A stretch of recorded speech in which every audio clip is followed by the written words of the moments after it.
వారి యొక్క నాభీ కేంద్రం ఈ దేశాన్నంతటినీ కలిపి భూమాదేవి అని చూస్తే అమ్మవారి నాభి ఎక్కడుంటుందంటే కాంచీ పట్టణంలో ఉంది. ఇప్పటికీ మీలో ఎవరైనా అలా దర్శనం చేశారో లేదో నాకు తెలియదు అనుకోండి. గాయత్రీ మంటపము అని ఉంటుంది కామాక్షి దేవాలయంలో. 24 బీజాక్షరములు గాయత్రీ మహామంత్రానికి. ఏ మంత్రంలోనైనా ఒకటో రెండో ఉంటాయి బీజాక్షరాలు. గాయత్రీ మహామంత్రానికి 24 బీజాక్షరాలే, 24 మంది ఋషులు.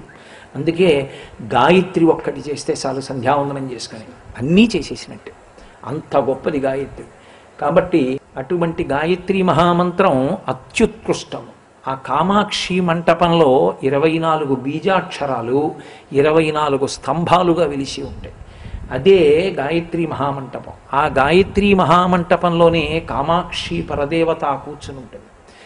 ఆ కామాక్షి పరదేవత దర్శనం చేసుకుని మీరు బయటికి వచ్చినప్పుడు అరూపలక్ష్మి అని ఉంటుంది. ఆవిడ పక్కన వారాహి ఉంటుంది. వారాహికి ఎదురుగుండా సౌభాగ్య గణపతి, సంతాన గణపతి ఉంటారు.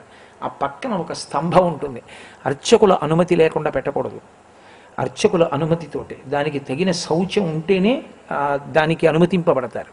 ఆ స్తంభానికి కింద ఒక కన్నం ఉంటుంది. ఆ కన్నంలో వేలు పెడితే మెత్తగా తగులుతుంటుంది అమ్మవారి నాభి. అందుకని కొన కాంచీదామా, ఆ కాంచీ పట్టణ విశేషం అమ్మవారి నాభి.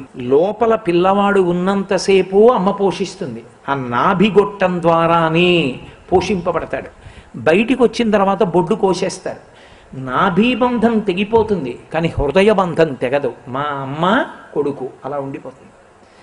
కాంచి సంబంధం తెగే సంబంధం కాదు, అందరికీ కంచితో సంబంధం ఉంటుంది. ఎందుకంటే మనందరి తెల్లి అక్కడే ఉంది కామాక్షి. అందుకే కథ కంచికి మనం ఇంటికి అంటుంది అమ్మ. చిన్నతనంలో అన్నం పెట్టేటప్పుడు కథలు చెప్పి ఒరే నాన్న కథ కంచికి మనం ఇంటికి అంటుంది. అర్థం ఏంటంటే కడుపున పుట్టిన కొడుకుని ఇన్ని జన్మలు ఎత్తుతావురా ఇలా, పునరపి జననం పునరపి మరణం పునరపి జననీ జఠరే చైనం జిహ సంసారే బహుదూస్తారే కృపయాపారే పాహిమురారే.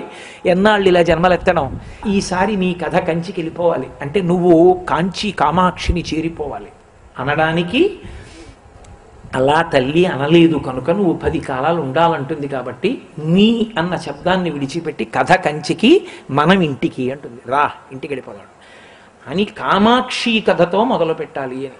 ఎప్పుడైనా మనవడు పుడితే మనవణ్ణి పక్కన పడుకోబెట్టుకున్న తాతగారు, నాయనమ్మ, అమ్మమ్మ మొదట చెప్పవలసిన కథ ఏది అంటే కాంచీపుర విశేషం చెప్పాలి.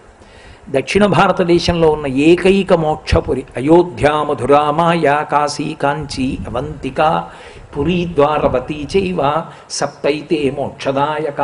7 మోక్షపురాల్లో దక్షిణ భారతదేశానికి అంతటికీ కలిపి ఉన్న ఒకే ఒక మోక్షపురం కాంచి.